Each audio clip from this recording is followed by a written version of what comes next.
Hello and welcome back to another video. Today I'll be introducing the Inspiron 15 Plus,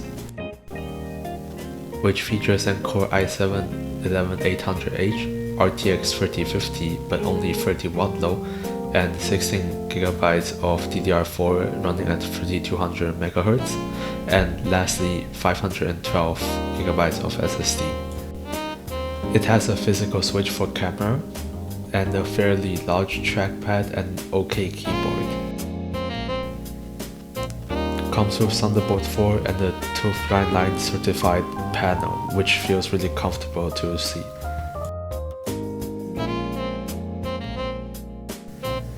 The machine is around 1.9 kg, and here's some photo about how it compares against the 13-inch model.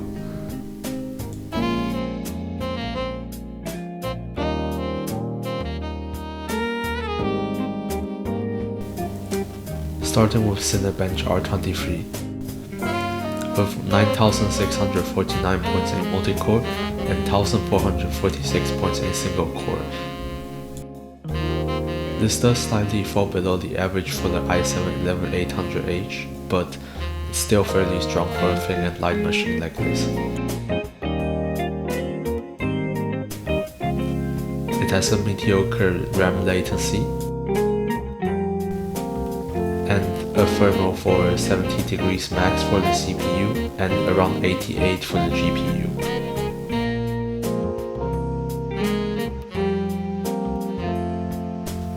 I've also tested the TDP of the GPU with the MSI combustor. And in most of the scenario, it would start with 40W and slowly drop down to 35, and in the end usually comes down to around 30.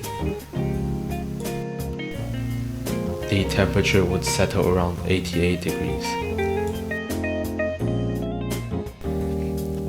I've also tested productivity using Project Benchmark for DaVinci Resolve, and with 653 points, it's definitely capable of some editing around 2K-ish. Something comparable though is the MSI Prestige 15 and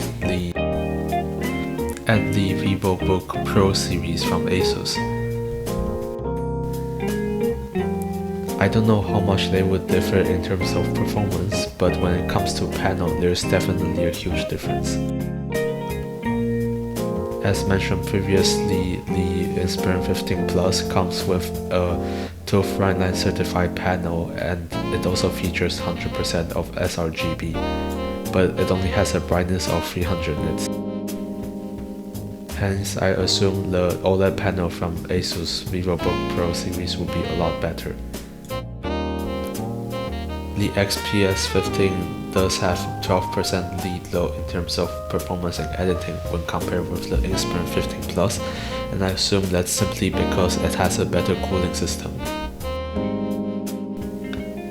And around 9% of difference against the ROG G15 with Ryzen 7 and RTX 3050. But with productivity aside, now we're gonna talk about the most important thing of this channel, gaming. I'm still impressed on how much a 30W RTX 3050 can deliver, and starting with Rainbow Six Siege, tested at 1080p all low,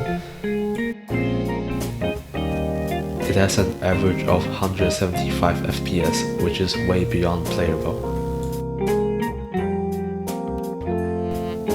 Forza Horizon 4 was tested with 1080p mid settings, and the result was 98.8 FPS.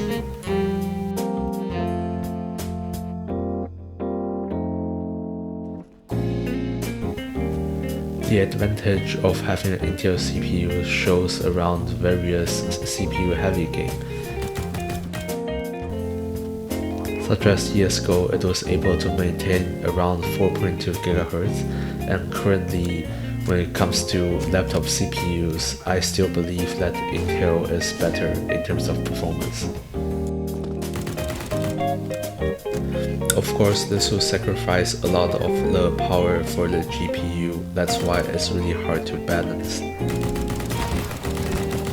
Dynamic boost will sometimes boost the GPU up to 35 watt low.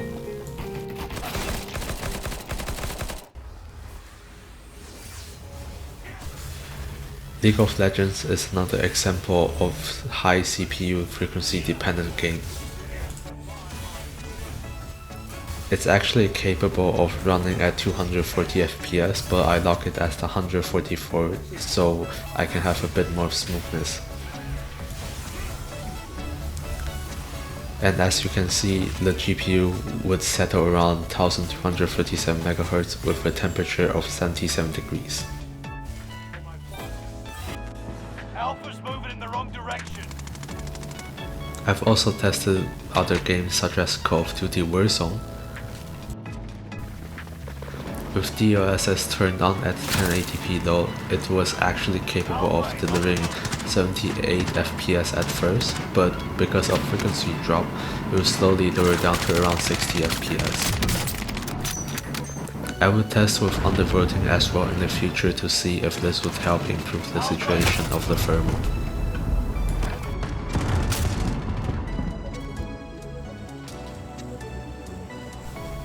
The last game tested is PUBG at 1080p low running at DirectX 11.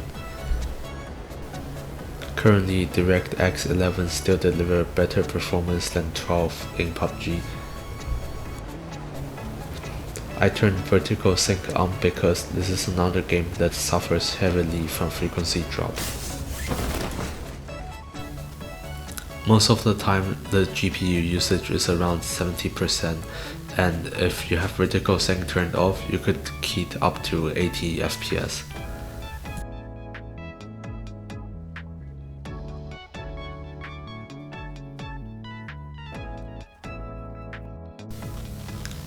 Around 15 minutes into the game, this is where the frequency started to fluctuate a bit.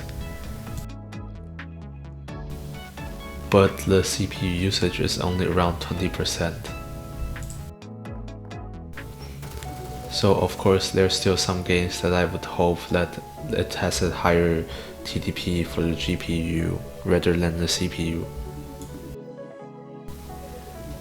And that's the end of this video. Thank you for watching. In the future, I will try to have more laptop reviews as well, so if you think there are some specific aspects that I should cover, please feel free to comment down there.